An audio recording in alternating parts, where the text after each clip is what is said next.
I'm happy to welcome you to today's workshop exploring Holy Week liturgies. Just a couple of procedural things from the Episcopal Parish Network before we get going, and I turn it over to our awesome panel today. First of all, this session is being recorded, and you'll receive an email afterwards with a link to the recording and any other additional materials provided by the panelists once they get posted to our workshop library. We have a workshop library on our Episcopal Parish Network website, which you can find at episcopalparishes.org. Every workshop we have ever done is there and recorded, and you can see the full library.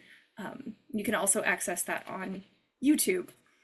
In addition to the workshops, all of our keynotes from conferences have also been recorded and posted. So if you missed out on the conference, you can get a little peek at the fun we have there. We usually try to get these videos out 24 to 48 hours. It takes us a second, so you'll see this workshop posted in a couple of days. The question and answer function of Zoom is disabled for all of our workshops, so please put your questions in the chat. I will be watching them in the background, and the panel will be watching them and answer if time permits during or after the session. And a transcript of the chat will be available alongside the recording as well. Again, thank you all for being here. Episcopal Network, Parish Network is delighted to have you. And I am now very happy to introduce Matthew Ulver, the Executive Director and Publisher of the Living Church Foundation, who will start our discussion and introduce the rest of the panel. Over to you, Matthew. Great. Thank you so much. Welcome to all of you. Thank you so much for joining us at this webinar hosted by EPN and co-sponsored by the Living Church Foundation. Again, my name is Matthew Ulver, Executive Director and Publisher. I'm also a liturgical scholar, and I've taught liturgy at the seminary level for the last 11 years. Holy Week is not only a huge lift for parish clergy and musicians, it's really become a feature of Episcopal life and worship that many people find a distinctive marker of what it means to be an Episcopalian. In fact, talk to many people who came into Anglicanism for another part of the Christian world, and many of them will talk about how their first experience of one or more of the Holy Week liturgies sealed the deal for them. And I include myself in that group. I remember observing the stripping of the altar and the washing of the altar, and my 18-year-old brain made the connection with Susan and Lucy cleaning off the stone table after the death of Aslan. I don't know if that's what Lewis was thinking, but that's what happened to me. And, you know, there's something of an irony in this feature of the contemporary Episcopal Church. These Holy Week rites are, historically speaking, novel for the Anglican tradition. This is one of the many things that Cranmer got rid of in the 16th century. It's condemned in the fifth of the homilies that was published. It was prohibited specifically by Edward VI. And while some cathedrals and large churches continued certain versions of these rites, they did so outside the authorization of the Church of England. Anglo-Catholics and ritualists started introducing versions of these rites in the late 19th and early 20th centuries. And they often just took them from the Roman liturgy and translated them into Cranmerian English. It was only in 1960 that the Episcopal Church began to make some sort of provision, and that was in the Book of Offices, which is the precursor to the Book of Occasional Services. And there was a brief liturgy for the Palms on Palm Sunday, and there was a blessing of the Paschal Candle for Easter Eve. Now, what appeared in the 1979 American Prayer Book almost 46 years ago was something altogether more full and complete, and now feels for most people as if it's just a standard part of Anglican liturgy. These rites were not created out of whole cloth, however. They are basically simplified versions of the Western version of these rites that have a very ancient pedigree. And if you're interested, Marion Hatchett's magisterial commentary on the 79 Prayer Book, just go look at his introduction. He does a great job, and he'll point you to other things if you want to dig deeper. So our purpose here is to provide practical assistance in preparing for the Holy Week liturgies in 4 areas: liturgical, homiletical, musical, and practical. And we've decided to limit our focus to just 3 of the rites, to Palm Sunday, Maundy Thursday, and Good Friday. And we've set aside the vigil simply because it's just so vast I mean, we could spend days talking about that. And we have 4 experts in each of these areas, which I'll introduce in just a second. Let me just add here, as someone who's overseen these rites in a large and well-appointed parish many times, and then also taught them to students and fielded tons of questions, I want to begin with a few just general suggestions, some advice. First, I think there are a number of helpful sources that you should have in your library to consult. So Anglo-Catholics and those who were of the high church persuasion, they would often consult ritual notes if your inclination was Roman ceremonial, and or Percy Dermer's famous Parson's Handbook, which came through in many, many editions and is one of the most idiosyncratic and hilarious books you will ever read. And you did that if you were inclined to a reconstruction of Sarah. There's contemporary texts that are often consulted. Probably the ones most likely on the shelves of many of you is Lee Mitchell's Lent, Holy Week, and Easter, and the ever-present Priest Handbook by the late Dennis Michno. And I just want to say, I think it's wise to consult several ceremonial guides, not just one. Ceremonial guides are, by definition, idiosyncratic. Everyone comes with bugaboos that they want to highlight or reject. So exploring several perspectives will help you make much better and well-informed decisions. And this brings me to my second suggestion. I have a set of rules or laws that I give students when teaching practical liturgics. And one of them is, you should have considered everything that you will normally do in a liturgy before you do it. That might seem so basic, but having been in church before, this is clearly not followed. No doubt things come up that you have to make a decision on the fly, but when it comes to especially very distinctive liturgies that happen just once a year, this principle is only more important. So here's some things I just want to suggest that are going to help you. The first, you should have a detailed written customary for all of the Holy Week liturgies, for the clergy, for the lay participants, and for your altar guild.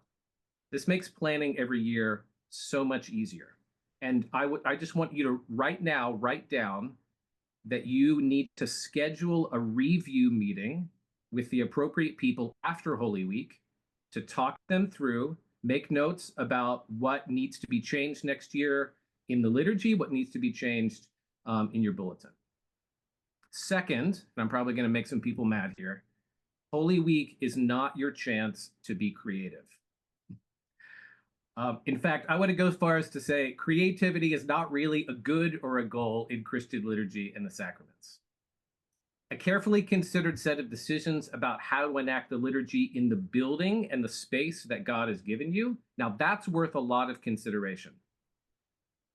Because remember, the building always wins. You can't make the building do or say things that it doesn't do or say. But creativity, qua creativity, this is not the goal.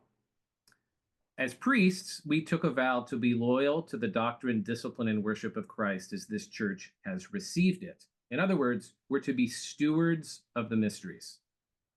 And the sacred mysteries of the sacraments and the rites of the church are God's gift for us to enter into the greatest mystery of all, which is the pastoral mystery of the eternal Word, come in the flesh, who suffered for our salvation, who the Father raised from the dead, having first raised up Israel out of Egypt.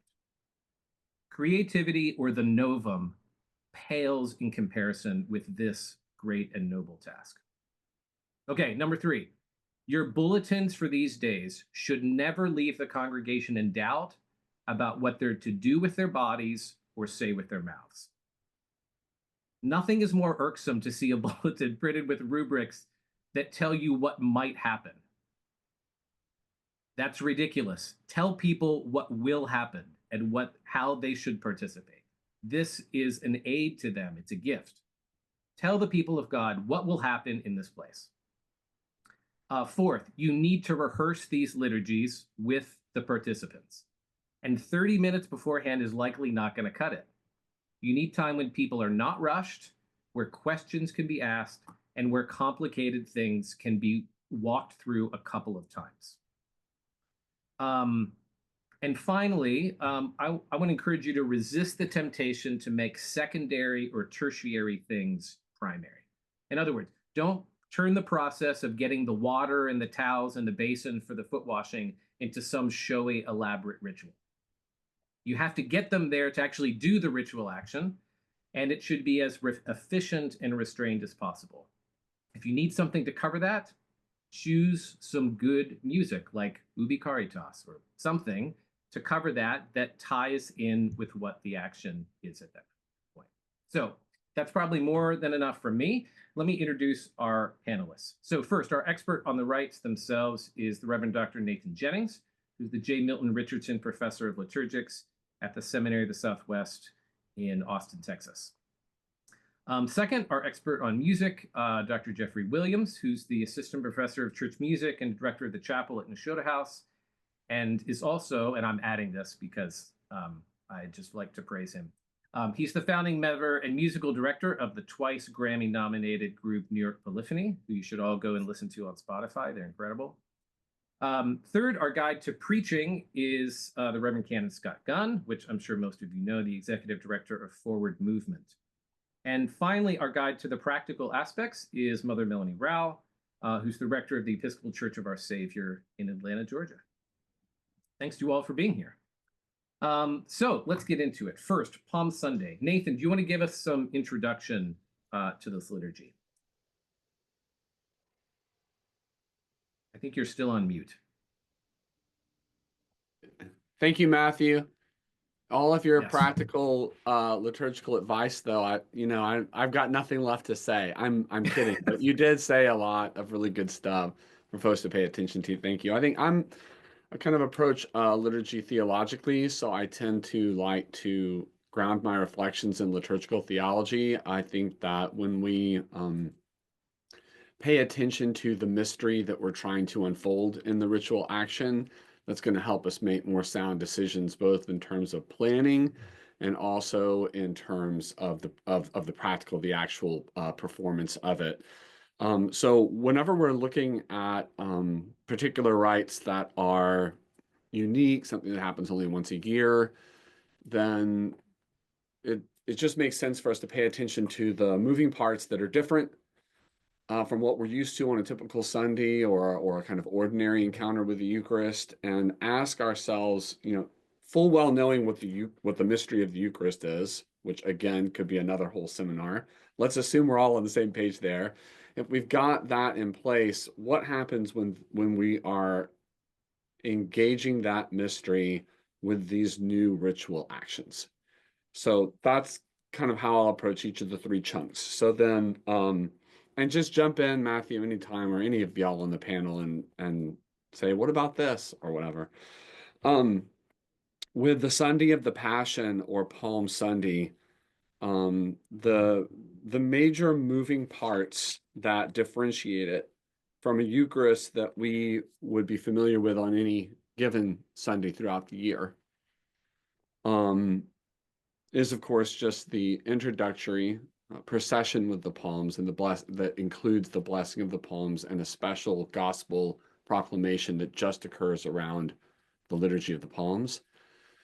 And then a full passion narrative in place of the typical proclamation of the gospel, which then allows us to, or it kind of, the rubric presumes that we are not going to be saying the Nicene Creed.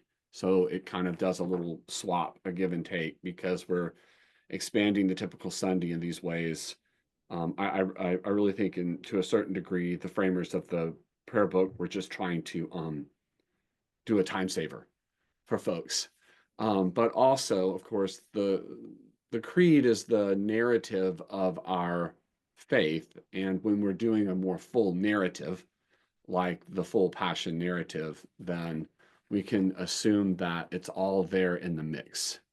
We haven't lost the creed, but we've done a kind of fuller encounter with the paschal mystery in the gospel. So those are the three, I would say, the three most distinguishing factors in the Palm Sunday service. And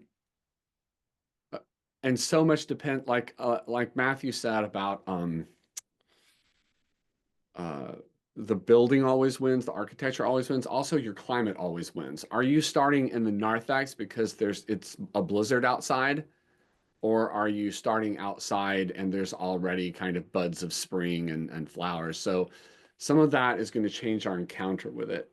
But fundamentally, this is a very different entrance rite. So the Liturgy of the Palms is replacing our usual much shorter entrance rite, and expanding on that as well. And so a lot of the decisions that need to be made is practical to your particular parish. How high or ritual of an observance you're going to do, how influenced by the Anglo-Catholic, and again, climate, which I'm sure Melanie will help us out with when we get to the practical. Those are the big chunks. Matthew, do you need me to go? I know that we just got 15 minutes and we've got 3 other panelists. Is that a good start for that? I think that's great. I'm going to add one dorky thing. Yeah, please. The Palm Sunday liturgy is the one place in the prayer book that preserves what the old liturgies would call a station, where you have a procession and you stop and say a prayer at a place. At the door. That is at the 271, 272. And so if you have a rood screen, that is a screen with a cross, the cross is a good place for that to stop. And to pause if you're singing All Glory, Laud, and Honor before the Passion verse. And so you can make that transition from Palm to Passion if you're able to make a station, if there's a place to do that. And it's also one of the most profound collects in the prayer book, so enjoy. All right, I'll stop so that others can talk. Okay, Jeff, why don't you jump in on music? Yeah, thanks. It's good to be here. I have a little teeny tiny preamble, which hopefully doesn't say too much what we've already been said. I've learned over the years that I've been fortunate to be in some pretty fancy situations with a lot of really high flying music. But the beauty of holiness, I think, is often found when things are simple. Simple, however, can take many forms. So my suggestion when approaching the music of Holy Week for the first time, or from any position of trepidation, or maybe you're hoping to coach a new organist, director of music, and how to help lead these liturgies, is to pick one element of that liturgy to highlight or elevate, rather than trying to put everything in. Just like you said, suggested not trying to be creative, let's find one thing that is the focus with music. So you might, for example, choose a musical setting of Psalm 22, whatever that could be. Very simple plain song. If it's Anglican chant and that's your tradition, if it's, it's something more contemporary. But that can be a real unifying link, I think, from Palm Sunday to the stripping of the altar at Maundy Thursday, to the liturgy and Good Friday.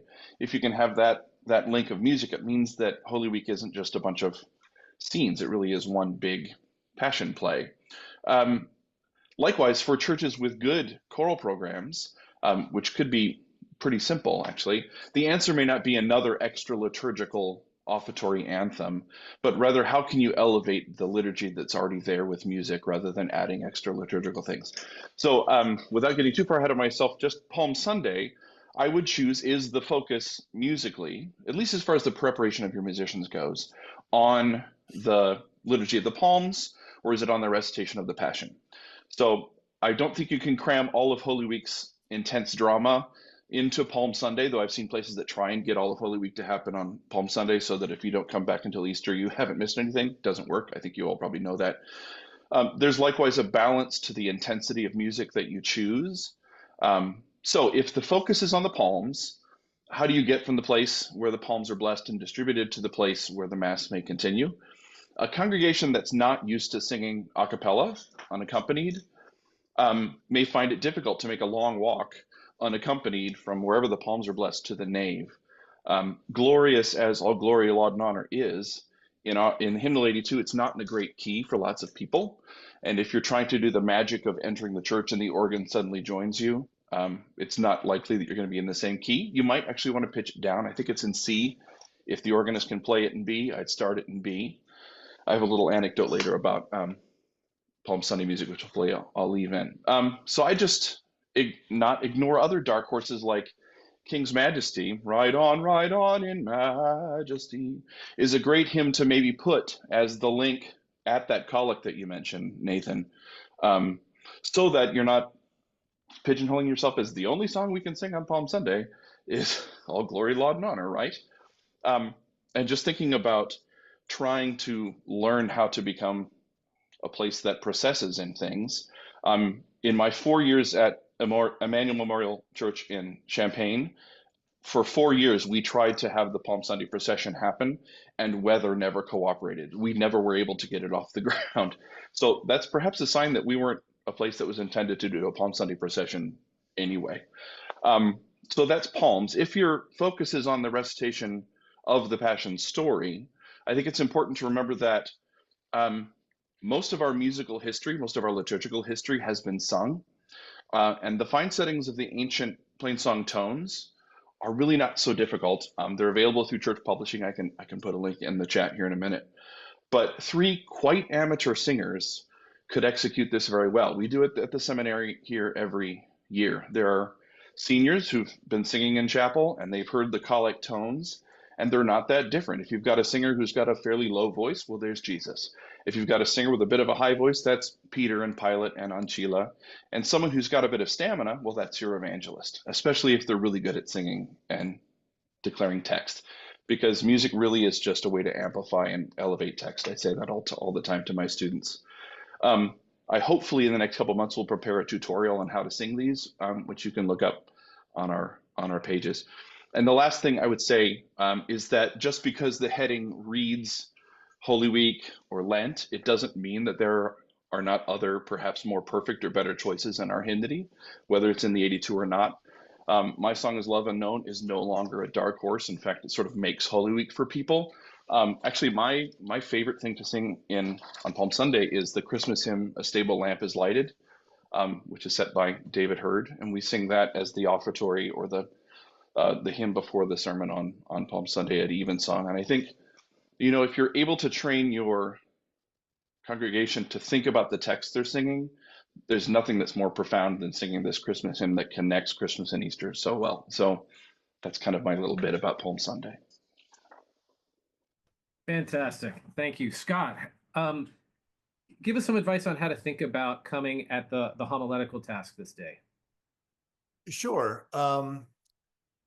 So I want to say some general things about preaching through all of Holy Week that I won't have to repeat, and then a couple of specific Palm Sunday things.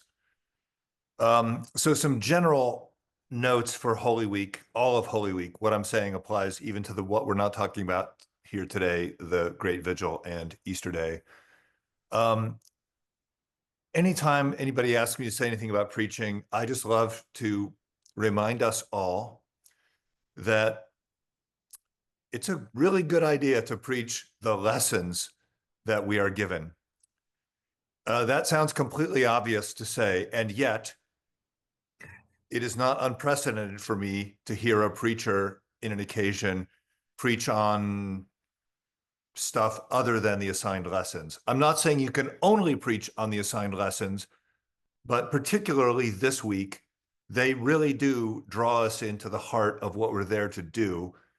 And so preachers, please preach the lessons. And they also nicely line up with the events that we're here to commemorate. The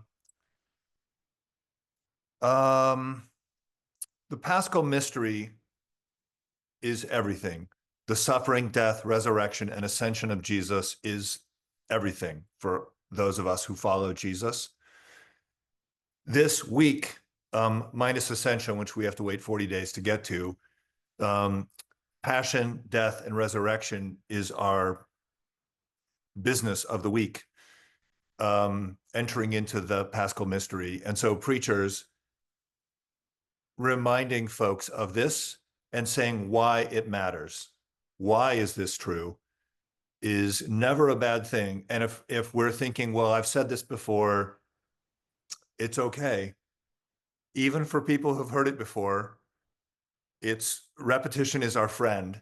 And in most parishes I've ever been a part of, for various reasons, for all of the liturgies of Holy Week, not just Easter Day, On Palm Sunday, it's a big day for when a lot of guests show up. There may be people sitting in a pew who don't know the Christian story. They don't know why it matters that Jesus died for us. So it is not repeating the obvious to state the obvious, to talk about why our Lord has willingly suffered and died for us. How that, so be Captain Obvious. Don't be preaching Palm Sunday. It is not bad. Don't preach the same sermon over and over again, because every time demands fresh attention and new purpose and new connections to the world and to the lives of the community to which we're preaching. But preaching the same gospel over and over again is a good thing. That's a feature, not a bug. I would also say on Palm Sunday and on the other occasions, there can be a temptation this week to try to do some housekeeping inside the sermon, such as we're going to explain why we're doing a thing or how it's going to work. A lot of people perceive anti-Semitism in the Passion narratives. And there's the church has a horrible history of there being anti-Jewish violence on these days. So we should repent of that sinful past that we have and perhaps present.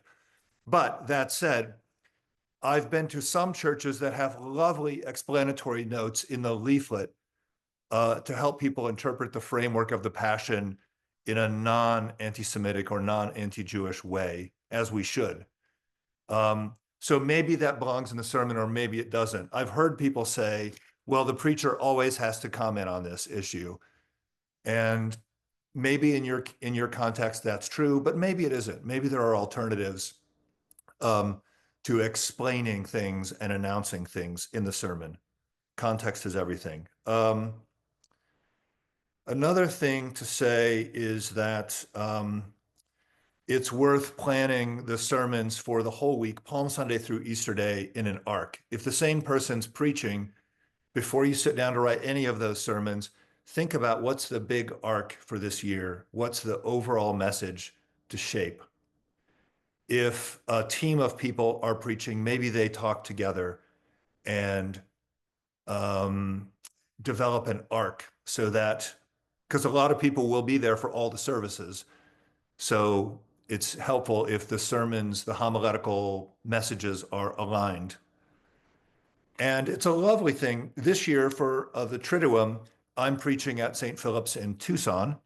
And that's one strategy that some churches do that have the resources. Bring in a guest preacher.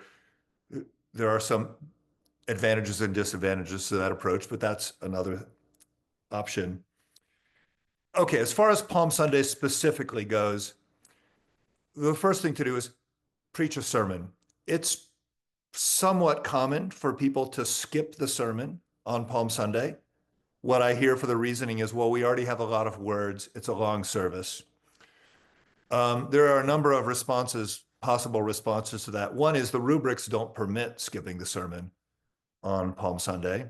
So if we're being faithful to the doctrine, discipline, and worship of the church, we'll want a sermon for that reason. Another reason is, in my experience, pastorally, hearing the Passion narrative is incredibly difficult for some people for a variety of reasons. I have known in all the parishes I've served some parishioners who have told me their struggles with this story.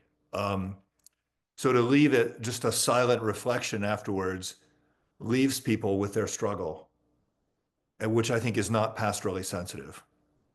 I think offering some commentary and seeing how the suffering and death of Jesus is part of a hope-filled story is a good thing. It's hard. Yes, of course, it's painful beyond our imagining, but also at the end of it is hope. So preach a sermon. I also think Palm Sunday is a really good occasion to be as brief as one can be. It doesn't have to be a 15-minute sermon. It can be a brief sermon that comments on some part of the Passion story. You don't have to explain the whole thing.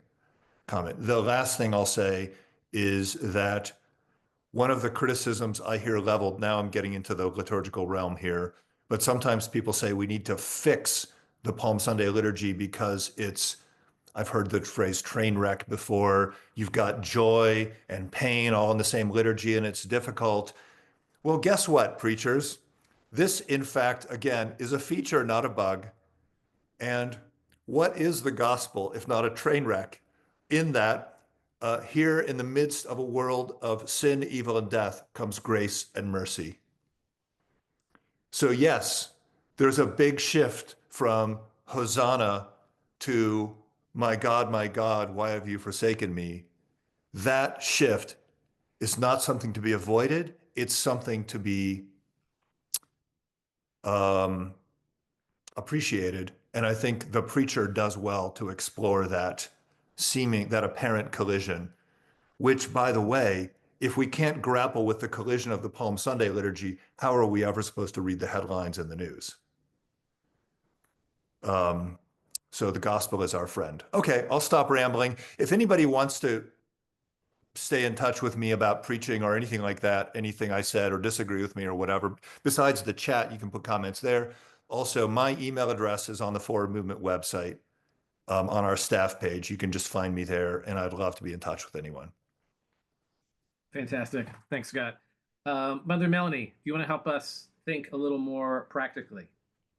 Sure. And I appreciate your sort of starting us out with some stuff that might seem kind of basic, but I think I had to laugh when the Living Church asked me to do this because I'm an Anglo-Catholic rector. So like practical liturgy for us might not be so practical for other people, but I've been in other contexts and there's some general things that I think to Scott's point and Jeff's point, like how can we serve the liturgy faithfully?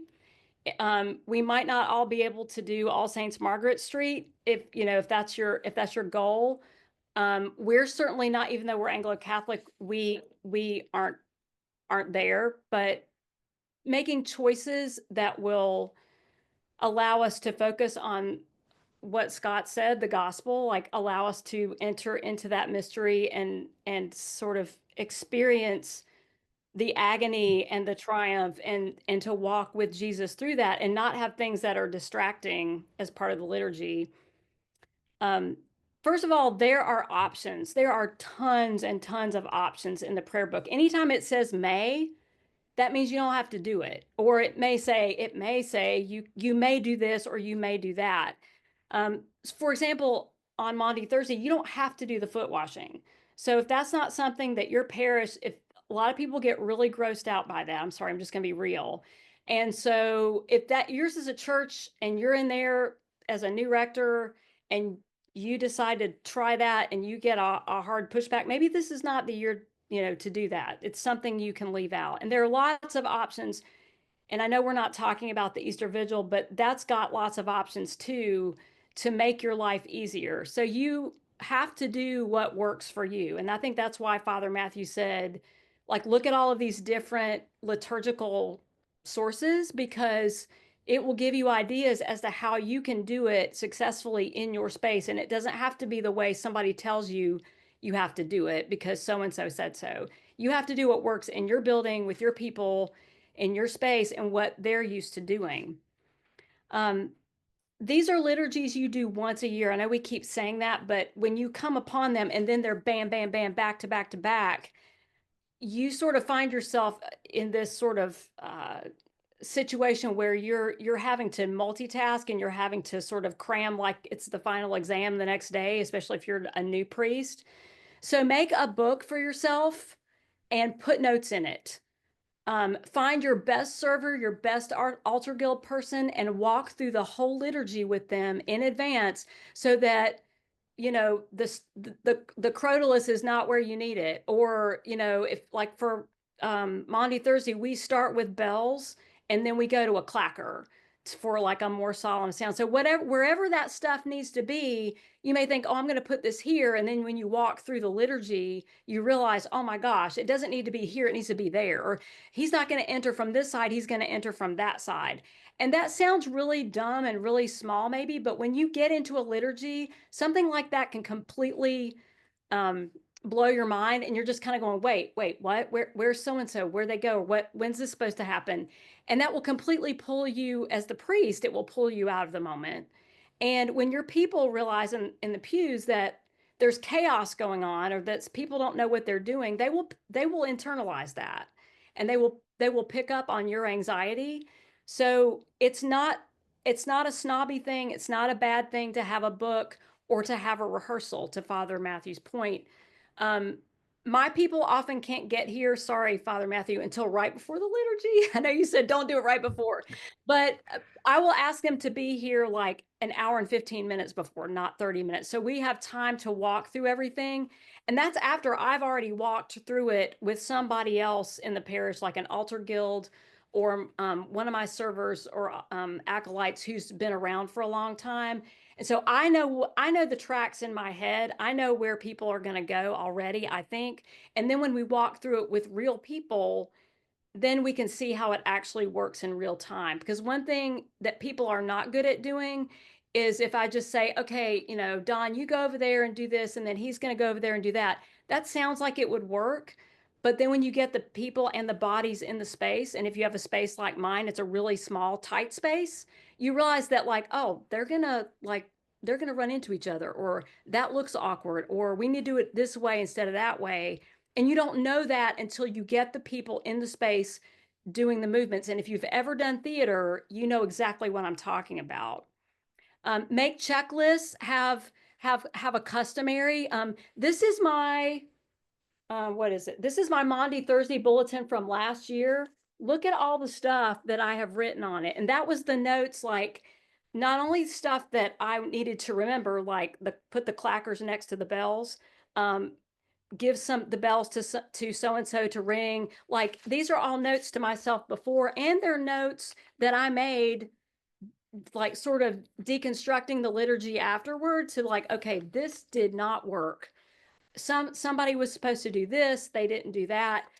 Again, it sounds, some of you out there might be thinking, oh, Mother Melanie, you're Anglo-Catholic, you're fussy.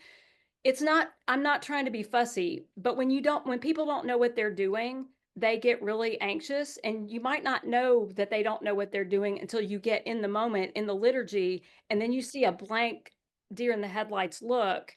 And it's okay to mess up. And I try to tell my people that, like, especially the kids, that I've had kids with tears, I messed up. And I'm like, you're going to mess up. Guess what?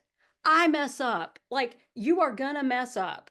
But the best thing you can do for yourself is give you and everybody else a roadmap for these liturgies that only happen once a year. And they've got all these weird features, and you've got a procession, and you've got a station, and then you've got, all this stuff that you don't normally do. Yeah. Mother, I want to keep us going. I'm so sorry. This is so helpful. And I think you're pointing out some of these, things that are to be said, things that may be said. I just practically, let me note two things in the Liturgy of the Palms. At the opening, it says the following of some other anthem is sung or said. So the reason it's telling you an anthem, something longer could be said, this is basically to cover people getting to where they need to be. So it's functioning practically for that transition or soft spot.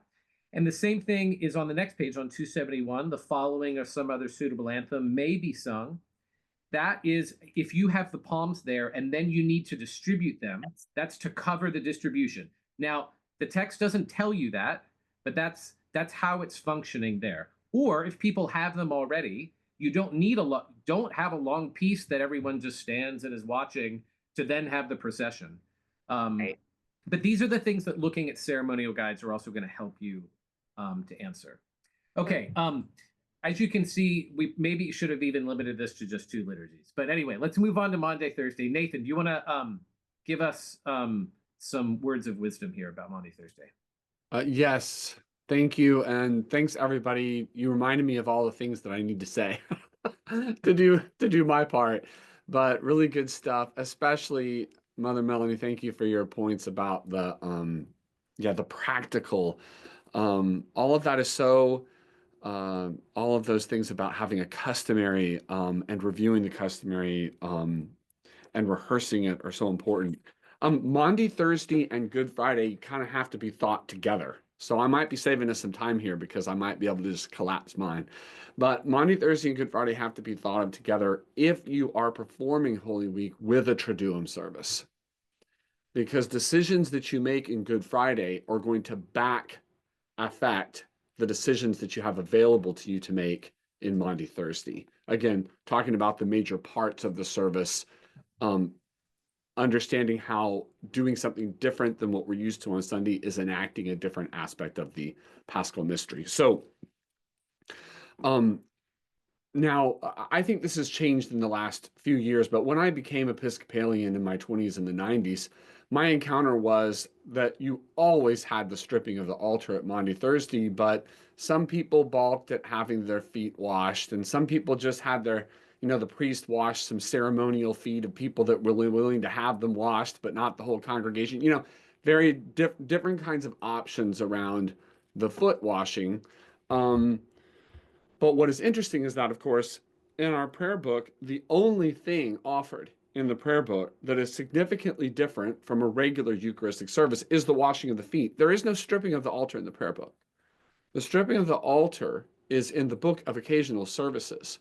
So I always found it interesting. I find it interesting every year when I teach this to my students that the thing that we probably would assume we would never do without is in the occasional services. And the thing that we look at as optional based upon what the congregation can handle is the thing that's in the prayer book. So just keep that in mind and keep in mind what that implies.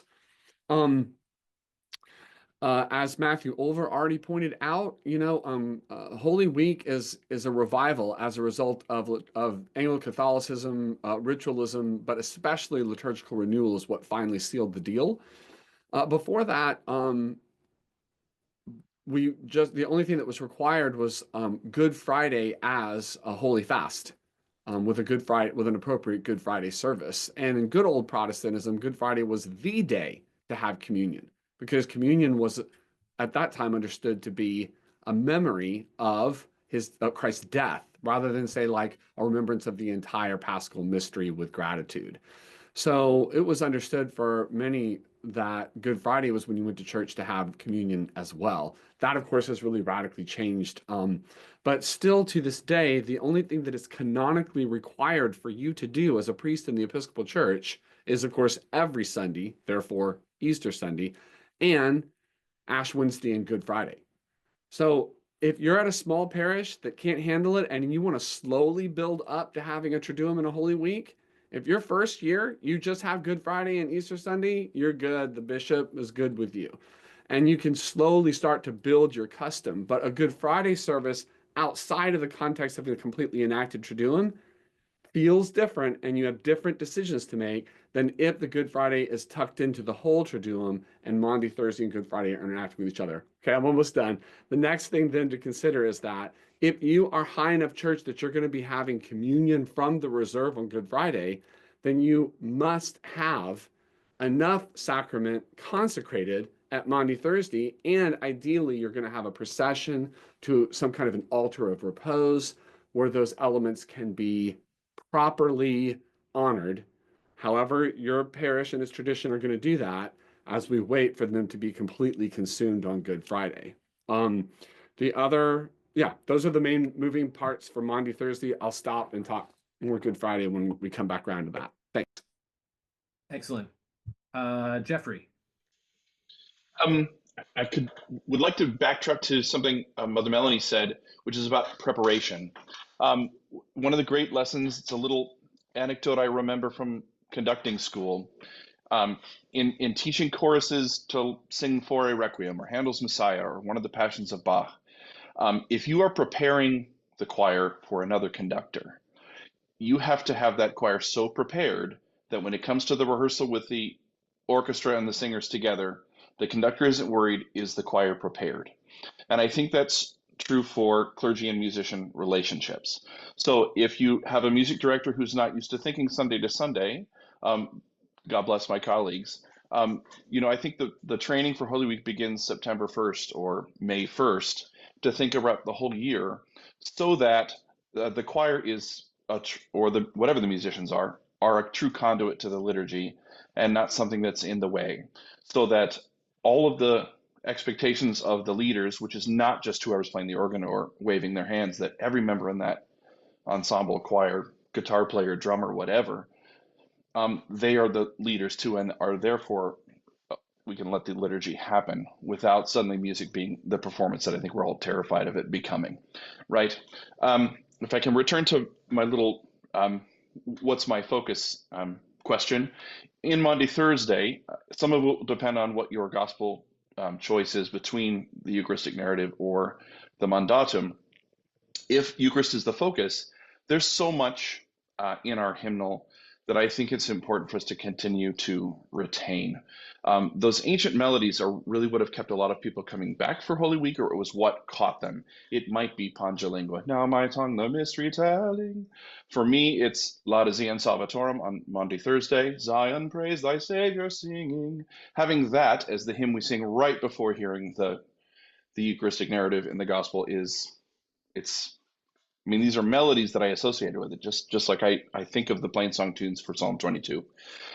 If it's a parish that sings the Gloria but has omitted it during Lent, as you should do, that sudden return of the Gloria at the beginning, I think is a great beginning to the Triduum. It's just like finding the right balance, because music is so powerful. Going from Hosanna to the tomb is really quite a thing on Palm Sunday. It's the same sort of stretching of people's emotions, and it's what makes it personal and then so palpable for people. So I think it's important that the people choosing the music and the hymnody are really doing that quite sensitively. If you're not singing Praise to the Holiest in the Height at the beginning of Maundy Thursday, I think you're missing out on a great hymn and a perfect text to inspire your sermon. If you're looking for that, Henry Newman's text is just perfect. If you do wish to focus on the foot washing, having been in different places where I've seen it happen, I strongly recommend avoiding the frozen chosen, actually. I think then that liturgy is a performance and doesn't feel like a liturgy to me. In my Smoky Mary's days, everybody washed the feet of the person after them. So the rector began, and then it went in order.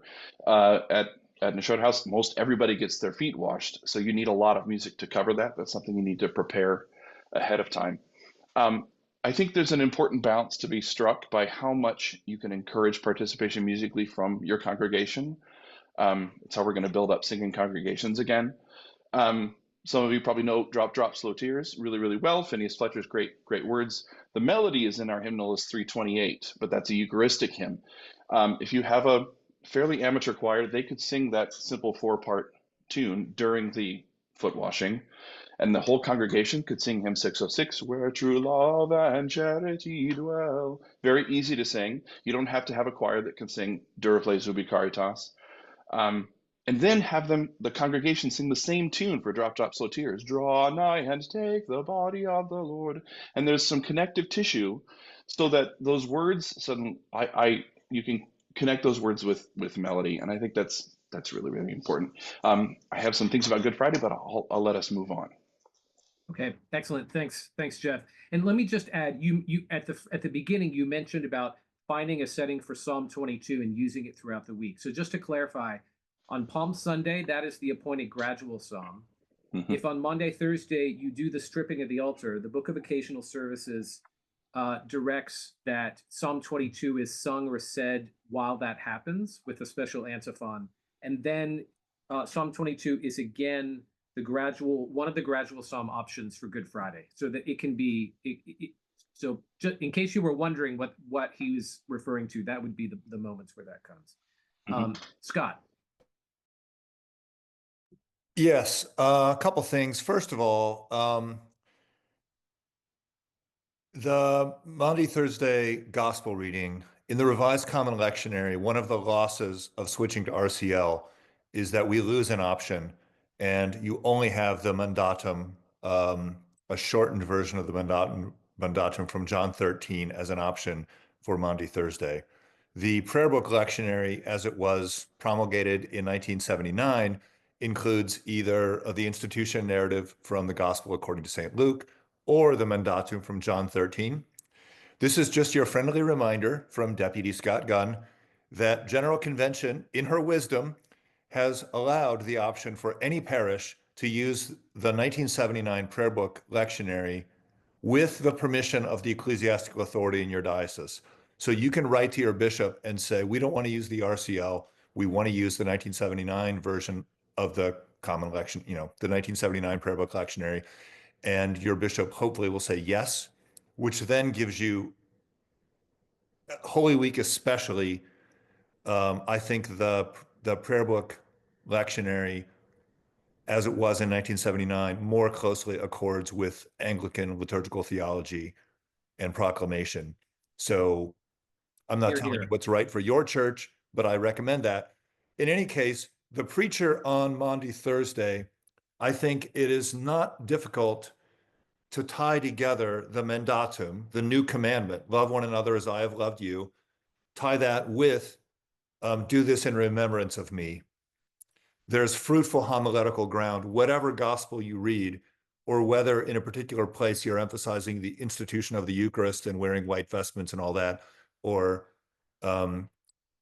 focusing on the Mandatum and the washing of feet as a primary thing.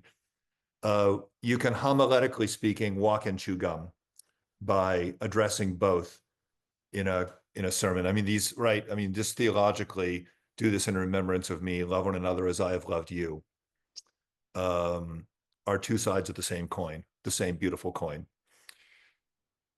I'll stop there because we're pressed for time. Okay, thanks. Mother Melanie. Well, I mean, people have already said, especially Father Scott, about how are you going to get the towels and the water if you're doing the foot washing, and not to make that a production and some sort of its own little, special ceremonial, but just to the point that you do have to make sure people know that how that's getting out and who's refreshing the towels, or how that is going to go in a note in the bulletin, whether in my parish, the priests wash the feet of everybody. We don't take turns, but however that's going to go. And just also, while we're talking about something like foot washing, if you I think it was Father Matthew said, now is not the time to be creative. If you do decide to do something different than what your parish normally does, you cannot teach or catechize enough. Say it, put it in the e-blast, explain why you're doing it, because if you make a change, even if you just change the communion pattern, sometimes people will lose their minds. So just make sure that if you do add in the foot washing, or you decide to do something a little differently, that you teach about it well in advance, so that it's not a surprise when they get there. That's great. Excellent. I'll throw in one little tidbit for the stripping of the altar. I find it very helpful, if you're going to do that, to have, before the service, remove anything that is not needed for the service, so as not to make the removing of everything from the sanctuary some 20-minute endeavor, right? Remember, it's a ritual action. Baptism is not a bath with a loofah, it's a ritual bath. The stripping is also a ritual action. So if there's a bunch of random books and things that aren't necessary, have them out so that what is there is what is needed, and then it is ritually removed in a relatively straightforward fashion. Okay, Nathan, Good Friday. One of these days that preserves a number of incredibly ancient features of the Western liturgy. Yes, right. We restored the ancient Western Catholic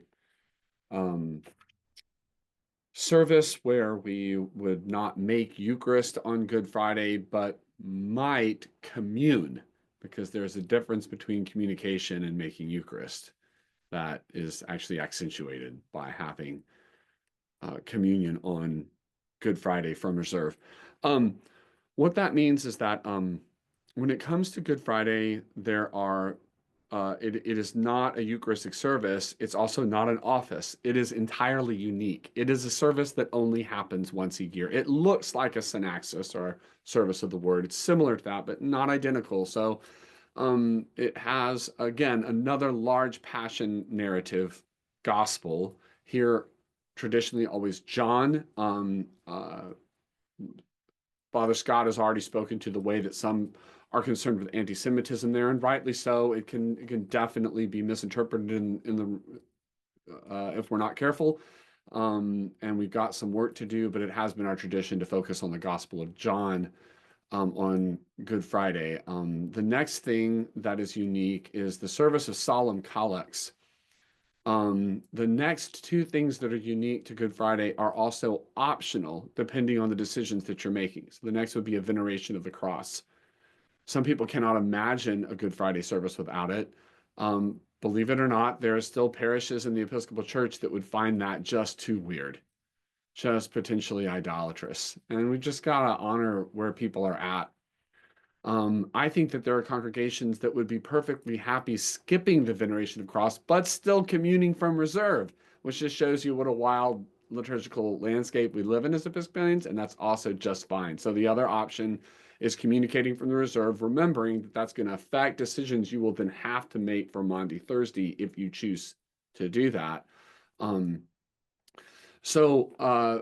At its base, its liturgical core, since those last two things are optional, the core is the Passion Gospel from John and the service of solemn collects. The way I put this in terms of liturgical theology is that the solemn collects are the prayers of the people of the prayers of the people, right? Like if every Sunday is Easter, or Easter is really just a great Sunday, if every Friday is a Good Friday, or rather Good Friday is just a great Friday, well then that set of solemn collects that we pray on Good Friday is the prayers of the people of the year. And so this is where it's important to remember that Holy Week is not historical reenactment, it's ritual enactment. We're not a creative anachronism society. We're not like sewing our cloaks so that we look like disciples and reclining on pillows and right. Like this is a ritual enactment, not an historical reenactment, which means that what we need to do is pause and look at the major significant chunks of the liturgy and see how their solemn ritual enactment is itself unfolding something. So it's not so much on Good Friday that we are historically reenacting Jesus's crucifixion, as much as, in particular in the solemn collects, we are ritually enacting Christ's intercession for the life of the world from the cross. And we as living members incorporate in his body get to participate in his eternal intercession. Sorry, I get excited about this stuff. I'll calm myself down, but this is a really important moment. And it can be the most boring thing you've ever experienced in your life. We have all been at a service of solemn collects where we could not believe how long those solemn collects went, and we were just waiting for them to end. So I beg you, and I know that Jeffrey will be able to speak really well to this, if you plan well and the music is done well, it can be an extremely profound ritual enactment that helps people feel like they're truly participating in Christ's intercession, rather than just checking their clocks, waiting for, is this endless prayers of the people ever going to end? So I have some ideas about that, but I've talked enough, so I'll be done and pass it on. Thanks. Excellent. Thank you, Nathan. Yeah, I mean, the solemn collects, this is the oldest that we know of, the form of how Western Christians did intercessions. A deacon described the things that we should pray for. We would kneel in silence and pray. Then the deacon would bid us rise, and the presider would collect our prayers in this collect. And this is also one of the two places where the altar book gives rubrical directions that are not in the prayer book. So it provides for the deacon to invite the congregation to kneel and then to rise, and it provides chant for that if you're in a place that does that. The other direction, by the way, for Trivial Pursuit folks, is taking the Paschal candle and putting it in 3 times and singing that on a higher pitch. Now sanctify this water, we pray you, using the Paschal candle. And you can find those directions in the altar book. So, Jeff. Thanks. Is there nothing better than that moment you're able to make the connection between the last collect of the solemn collects and the last collect at the vigil?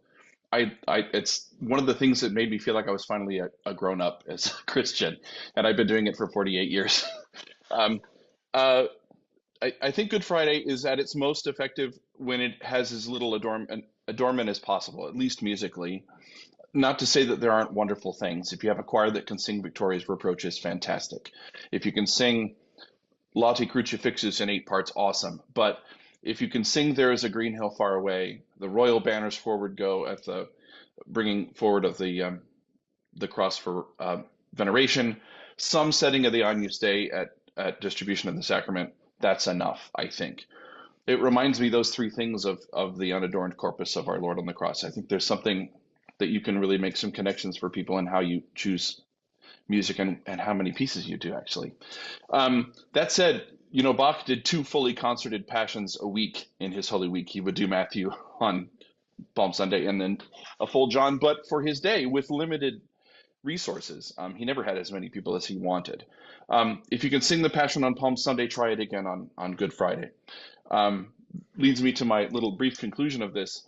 My wife is a music educator. She teaches elementary music and middle school music and reminds me constantly, and I try and tell my students, the seminarians, that music is a learned skill, whether you're 5 or 50 or 105, that it requires practice, it requires repetition. That's the ritual of this, is that the music that we add to the liturgy should not be changing every year because the music director is bored. The people need to learn this repertoire just like they learn, the 10 Commandments and the Lord's Prayer. If your choir is an anthem choir, great, but begin to have them become a liturgical choir, and that they learn to repeat this repertoire so that it's part of the fabric of this experience that is Holy Week. Save the anthem for Easter Day if you can, and spend the money for brass that you have on Easter morning. Have them come and accompany the Palm Sunday procession instead. Otherwise, all they're doing is making Jesus Christ is risen today louder. So that's what I would say. Do you, real quick, Jeffrey, do you kind of aid congregations that you work for in helping the psalm collects to be fully chanted? Absolutely. Okay. Yep. Yeah. Great. They're great pedagogically because they actually teach the 2 tones for singing collects. It's tone 1 and tone 2. That's fantastic. And if you don't know what that means, go look in the altar book, and it explains this in the musical appendix in the back. Why they didn't put the music next to the text in the altar book is beyond me, but I'll stop complaining. Scott. I think I've already said what I wanted to say. Preach the lesson, say something about the lessons of Good Friday, the Passion narrative, or perhaps the other lessons, and help people understand the Paschal mystery into which we are entering. Bonus tip, though, since we're not talking about the vigil, if you want to save yourself some time and offer a dazzling sermon at the Great Vigil, the ancient custom of reading the Easter sermon of St. John Chrysostom at the Easter Vigil is a lovely thing to do. It's, 4 minutes long, and it says everything we need to say. And if you're a solo priest especially, it's one sermon you don't have to write. And you're not going to be guilty of plagiarism because people will know you didn't write it. It's going to be great. I'm going to drop a copy of it in the chat. I did my own adaptation of an older translation just to make it a little more not so stilted. So many of the translations are kind of late 19th century and maybe sound slightly odd to the 21st century here. But I'll drop the file in the chat. Mother Melanie. Along with Father Scott, I don't have a lot of new stuff to say, except that if you've processed the sacrament somewhere, you've got to know how you're going to get it back, and don't just we're just going to go get it. Like, know who is, Nathan's, know if you've got torches, or if you've got, who is going to go, what order are you going to go in? Can you all fit through the doorway? Who's going to go first? What are you going to do? Who's going to pick up what? How are you going to get it back up there? And then if you venerate, we have a cross it's big enough to crucify someone on. So we have to have people hold it. And so who's going to hold it? Does it have a stand? Where are you going to get it from? Does the priest bring it down the aisle? Are you doing the veils where you take the veils off and all that stuff? Just know who is going to do it, what they're going to do. Don't do something just to be creative, because the Holy Week liturgies, they can stand on their own, and we don't, you know, I think everybody here is saying that, like, use the things that you already know that are good, the chants that are there, the hymns that are there, the theology that's there. Don't try to do something weird or creative. And also, if your people aren't used to doing it, changing it up drastically, even if they're wrong, can also cause a lot of issues. So you might have to put up with something that you don't really like for a while until you can convince them that it's okay to change it. And if my last thing and the most important, if you make a mistake, and you will, don't dwell on it, because you will make 3 more in rapid fire succession. So just if you make a mistake, own it, keep going, and Jesus will be glorified and the angels won't cry. Exactly. um, I just want to note too, on Good Friday, if you are doing the communion from the reserved sacrament, it gives very, very brief instructions. A confession, Lord's Prayer, communion. So notice there's no fraction, because that's an action that is constitutive of the Eucharistic celebration. So it doesn't happen there. Also, it just says a confession, so it doesn't have to be the one that's normally said. For instance, the Rite One office confession, we have erred and strayed from thy ways like lost sheep.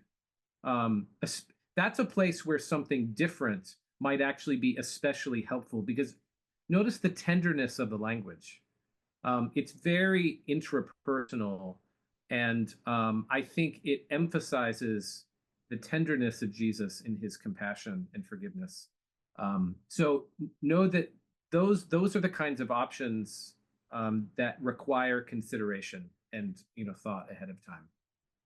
Friends, we have gone 6 minutes over, and I apologize about that. As you can see, we probably could have had 5 of these seminars. We could do one on each of the liturgies. Maybe we'll do that next year, if that would be helpful. I'd certainly be happy to. I'm sorry that we did not get to take your questions, but we want to respect everyone's time. I am incredibly grateful to these wise friends of mine who joined me on this panel. Thankful to EPN and their executive director, Joe Swimmer. Sometimes I joke that he's one of the instruments of communion for the Episcopal Church, just connecting people with charity and a winsome smile.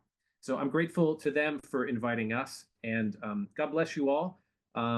We pray that God will bring us his mercy and his joy and his peace as we enter into the very heart of God in this holy week.